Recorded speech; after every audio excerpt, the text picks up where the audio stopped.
கோவையில் சுதந்திர தினத்தை முன்னிட்டு பாஜக சார்பில் தேசிய கொடியுடன் பேரணி செல்ல போலீசார் அனுமதி மறுத்ததால் சென்னை உயர்நீதிமன்றத்தில் அவசர வழக்கு தொடரப்பட்டுள்ளது.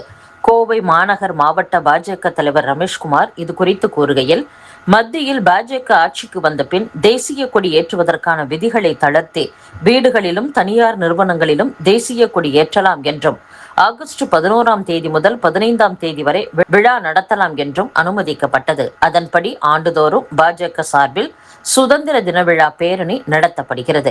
இந்த ஆண்டும் கோவையில் தேசிய கொடி ஏந்தி பேரணி செல்ல கோவை மாநகர போலீஸ் கமிஷனரிடம் அனுமதி கேட்டோம். போக்குவரத்து நெரிசலை காரணம் காட்டி அனுமதி மறுத்துவிட்டனர். குடிநீர் தட்டுப்பாட்டை தீர்ப்பதில் தாவேக அரசு மெத்தனமாக செயல்படுவதாக தமிழக பாஜக தலைவர் நயினார் நாகேந்திரன் புகார் தெரிவித்துள்ளார்.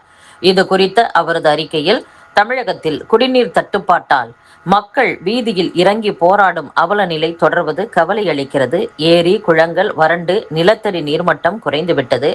இந்த பிரச்சனையை எதிர்கொள்ள தாவேக அரசு முன்னெச்சரிக்கை நடவடிக்கை எடுக்க தவறியதே தாகத்தில் மக்கள் தவிப்பதற்கு முக்கிய காரணம். ஆட்சி அதிகாரத்தில் அமர்ந்ததும் மக்களை மறந்துவிட்ட முதலமைச்சர் விஜயின் மெத்தன போக்கு கண்டிக்கத்தக்கது. இனியாவது அவர் விழித்துக் கொண்டு மக்களின் தாகம் தீர்க்க ஆழ்துளை கிணறுகள் அமைப்பது, லாரிகள் மூலம் குடிநீர் வழங்குவது போன்ற நடவடிக்கைகளை மேற்கொள்ள வேண்டும். மேலும் பருவமழை தொடங்கும் முன்பே போர்க்கால அடிப்படையில் ஏரி குளங்களை தூர்வாருவதோடு தண்ணீரை சேமிக்கும் வகையில் ஆங்காங்கே சிறு தடுப்பணைகளையும் கட்ட வேண்டும் என்றும் அந்த அறிக்கையில் நயினார் நாகேந்திரன் குறிப்பிட்டுள்ளார்.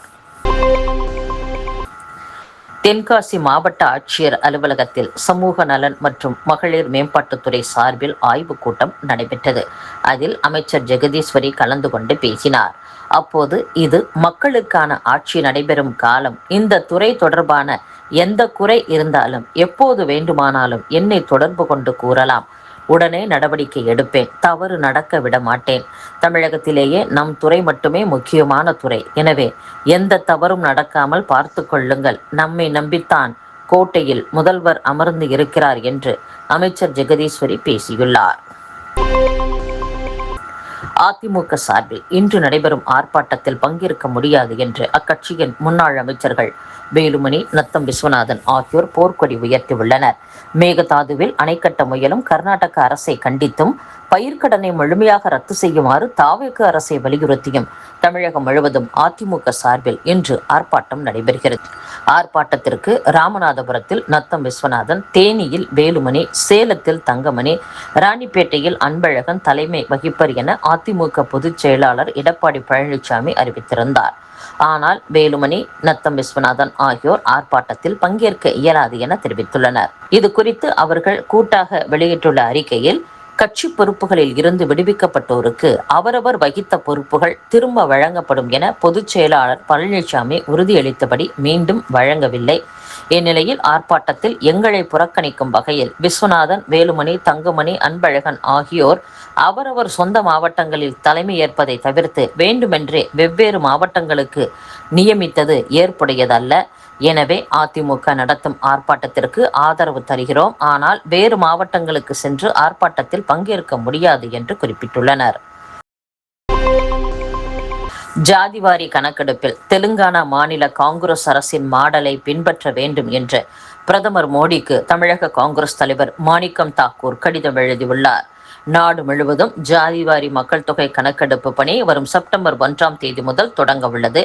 அதற்கான படிவத்தில் ஜாதி என்ற கேள்விக்கு மக்கள் குறிப்பிடும் ஜாதியின் பெயரை அப்படியே பதிவு செய்வது என மத்திய அரசு முடிவு செய்துள்ளது. மக்களிடம் உங்கள் ஜாதி என்ன என கேட்டால் பெரும்பாலும் உட்ஜாதி பெயர்களையே குறிப்பிடுவர்.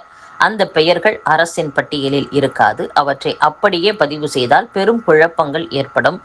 எனவே மக்கள் தொகை கணக்கெடுப்பு படிவத்தில் ஜாதிகளின் பட்டியலை வழங்கி அவரவர் ஜாதியை தேர்ந்தெடுக்குமாறு சொல்ல வேண்டும்.